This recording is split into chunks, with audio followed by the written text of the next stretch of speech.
শীত চলে এসেছে, আর দৃষ্টিনন্দন পিঠা খাবো না তা কি করে হয়? সালাম ও শুভেচ্ছা সবাইকে। আরেকটি মজার রেসিপি নিয়ে চলে আসলাম।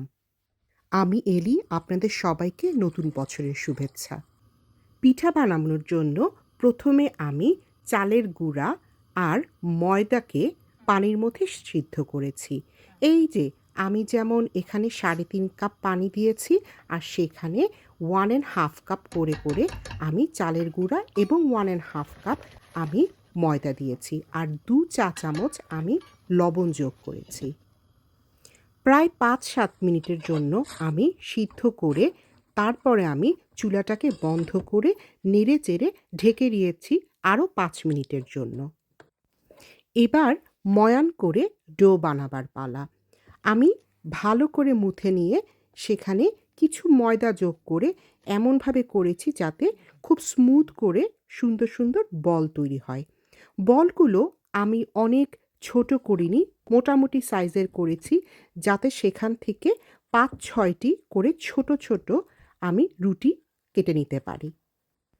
আমি কুকি কাটার দিয়ে এই রুটিগুলোকে কেটে নিয়েছি, যেগুলোর সাইডগুলো একটু অসমান। আমার মনে হয়েছে এভাবে তৈরি করলে যখন আমি ফুলটা তৈরি করব, এর পাপড়িগুলো খুব সুন্দর হয়। ফুলগুলো তৈরি করা খুবই সহজ। 5 থেকে 6টি ছোট ছোট রুটি একটার উপর আরেকটা রাখবেন। তারপর আমি যেভাবে ফোল্ড করছি, এভাবে ফোল্ড করে মাঝখানে কেটে আপনার 2টা ফুল হবে। তারপরে পাপড়িগুলি একটুখানি আঙ্গুল দিয়ে একটু ছড়িয়ে দিবেন।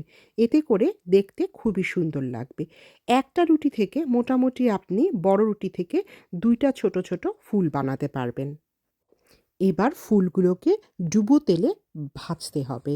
আমি এখানে প্রায় আধা লিটার পরিমাণে তেল দিয়েছি, এবং সেখানে তেলের আঁচটা কিছুটা কমিয়ে রেখেছি যাতে ফুলগুলোর ভিতরে আপনার সিদ্ধ হতে পারে। আমি শিরা বানিয়েছি আধা কাপ ঝোলা গুড়, 1 কাপ পানি আর আধা কাপ চিনি দিয়ে।